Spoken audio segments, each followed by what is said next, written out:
हम देखते हैं कि जो फॉर लूप है वो किस तरीके से वर्क करता है। तो व्हाइल लूप और फॉर लूप में मेन डिफरेंस है वो क्या है कि व्हाइल लूप जो है वो कंडीशन पे बेस्ड है कि आपकी कंडीशन कितनी है उस हिसाब से एग्जीक्यूट करेगा। अगर कंडीशन ट्रू है तो व्हाइल लूप चलेगा। लेकिन जो फॉर लूप है वो एलिमेंट के सीक्वेंस पे डिपेंड करता है। फॉर एग्जांपल आपके पास एक लिस्ट है, आपकी लिस्ट में 5 एलिमेंट है, तो वो लूप कितनी बार चलेगा? 5 बार चलेगा। तो आपके पास क्या रहेगा? एक एलिमेंट का सीक्वेंस रहेगा। सीक्वेंस आपके पास क्या हो सकता है? स्ट्रिंग हो सकती है, लिस्ट हो सकती है या रेंज हो सकती है। अभी हम इनको एक एक करके देखेंगे कि ये किस तरीके से वर्क करता है। तो सबसे पहले एक हम फॉर लूप का कोड बनाते हैं। इसको मैं जरा क्लियर कर लेता हूँ। तो हम एक कोड बनाते हैं, display each character from a string. तो हम कोई भी एक स्ट्रिंग लेंगे। स्ट्रिंग वेरिएबल को मैं एसटीआर कर लेता हूँ और हम यहाँ पे कोई भी स्ट्रिंग ले लेते हैं। जैसे मैं यहाँ पे कुछ भी हेलो लिख लेते हैं। फॉर एग्जांपल हमने यहाँ पे हेलो लिखा, तो हमारे पास हेलो एक स्ट्रिंग है। अब मैं क्या चाहता हूँ, जो इस स्ट्रिंग में जितने भी कैरेक्टर हैं वो क्या हो, एक एक करके हमारे प्रिंट होने लगे। तो ये जो स्ट्रिंग है ये हमारी क्या है, एक सीक्वेंस है। इसमें अभी आप देखेंगे इस स्ट्रिंग की लेंथ कितनी है, 1 2 3 4 5। तो इसमें कितने 5 एलिमेंट हो गए। तो उन पांचों एलिमेंट को हमें क्या करना है, प्रिंट करना है। तो मैं यहाँ पे फॉर लिखूंगा। तो फॉर लूप में क्या होगा, सबसे पहले फॉर आएगा, उसके बाद आएगा एक वेरिएबल जो भी आपका ना सीक्वेंस से आप एक एलिमेंट की वैल्यू उसमें एंटर कराना चाहते हैं। तो मैं यहाँ पे एक वेरिएबल फॉर एग्जांपल कैरेक्टर है तो मैं सी एच ले लेता हूँ। इन इन क्या करेगा, किसी भी सीक्वेंस में जब आप इन लिख देते हैं तो उसके अंदर को वो एक एक एलिमेंट को सी एच में असाइन करता जाएगा। तो यहाँ पे क्या होगा, ये सबसे पहले स्ट्रिंग से फर्स्ट कैरेक्टर उठाएगा, एच उसको स्टोर करेगा सी एच में। अगले बार स्ट्रिंग एक से इंक्रीज हो जाएगी और उसमें सी एच में स्टोर हो जाएगा ई। सिमिलरली ये वर्क करेगा। तो इसको हम यहाँ पे इस तरीके से लगाएंगे और यहाँ पे हम कर सकते हैं प्रिंट सी एच। तो ये बहुत छोटा सा प्रोग्राम है। इसको अगर मैं यहाँ पे रन करूँ तो आप देख सकते हैं। सबसे पहले मैंने जैसे बताया, पहली बार जब ये लूप रन किया तो हमारा जो सी एच में एच स्टोर हुआ, फिर ई, फिर एल एल, फिर ओ। अभी आप यहाँ पे देखेंगे तो हमें कुछ भी नहीं करना पड़ा कि इंक्रीमेंट हो या कोई कंडीशन देनी हो। तो हमारी जो सीक्वेंस जो था उसके हिसाब से हमारा फॉर लूप जो है वो एग्जीक्यूट हो गया है। तो इसको करने का एक और तरीका होता है, वो किस तरीके से कर सकते हैं कि हम बेस्ड ऑन द इंडेक्स, कि आपका जो इंडेक्स है किसी नंबर का, उसके हिसाब से हम उसके जो कैरेक्टर हैं उनको प्रिंट करा सकते हैं। तो इंडेक्सिंग क्या होती है, जैसे अभी मैं यहाँ पे बोलूँ ये हमारे पास कोई फंक्शन है स्ट्रिंग, राइट। तो मैं यहाँ पे अगर प्रिंट एसटीआर करता हूँ, ठीक है, हम अभी इंडेक्सिंग की बात कर रहे हैं कि इंडेक्सिंग क्या होती है। तो अगर मैं यहाँ पे स्ट्रिंग प्रिंट करता हूँ तो यहाँ पे कितना आ जाता है, हेलो आ जाता है। लेकिन यहीं पे अगर मुझे सिर्फ इसका फर्स्ट एलिमेंट प्रिंट करना है तो मैं यहाँ पे क्या करूंगा, एक स्क्वायर ब्रैकेट लगाऊंगा और मैं यहाँ पे 1 लिखूंगा। तो अभी आप देखेंगे ये सिर्फ आपका 1 पे क्या प्रिंट करेगा, जो सेकंड एलिमेंट है उसको प्रिंट करेगा, क्योंकि पाइथन में काउंटिंग 0 से स्टार्ट होती है। ठीक है, अगर आप 0 लिखेंगे तो यहाँ पे क्या आएगा, एच आएगा। तो ऐसे आपके टोटल कितने एलिमेंट है, 1 2 3 4 5। तो हम कहाँ तक जा सकते हैं, 4 तक जा सकते हैं, राइट। तो इससे हमारे जो इंडेक्सिंग है हमें पता चलेगी, लास्ट वर्ड एच आ गया। अगर आप सोचिए कि अगर मैं यहाँ पे 5 लिख देता हूँ तो ये किस तरीके से चलेगा।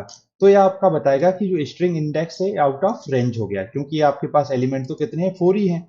ओके, अगर हम यहाँ पे देखें, मैंने जैसे 4 लिखा, ओके, तो इसने काउंटिंग इस पॉइंट से स्टार्ट करता है, कहाँ से, एच से।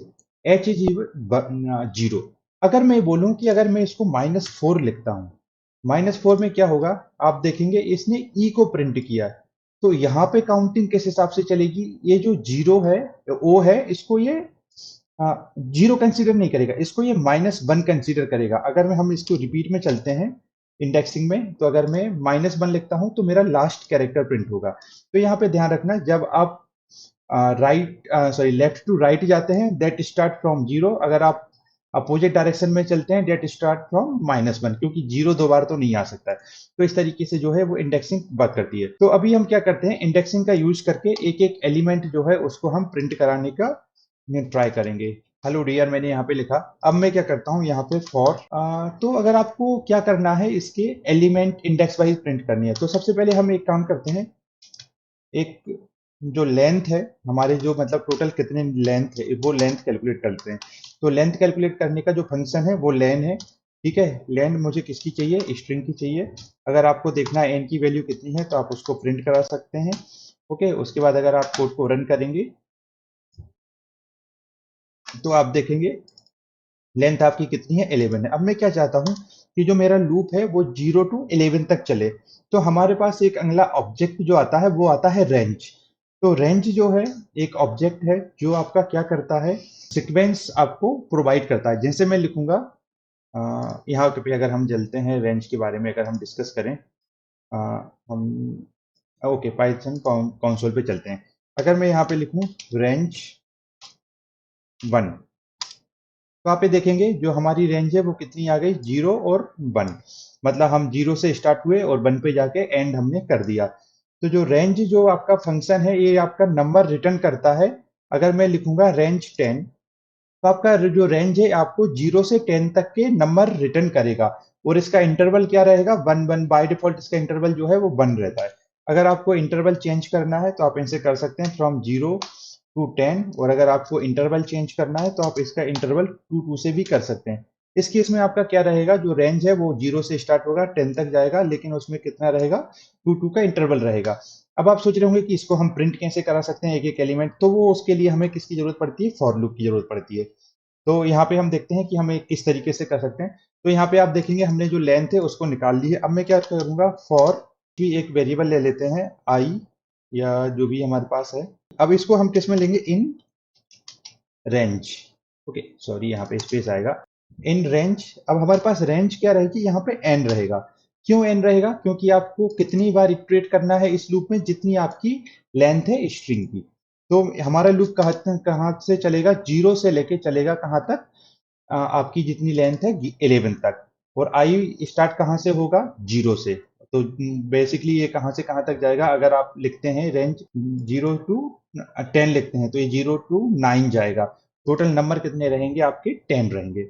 ओके, अब यहाँ पे मैं प्रिंट कर सकता हूँ, प्रिंट स्ट्रिंग। और यहाँ पे मेरा क्या आ जाएगा, आई आ जाएगा। तो फर्स्ट लूप में आई में कितना आएगा, 0 आएगा। तो आपका एच प्रिंट होगा। सिमिलरली फिर आई की वैल्यू एक एक से बढ़ती जाएगी।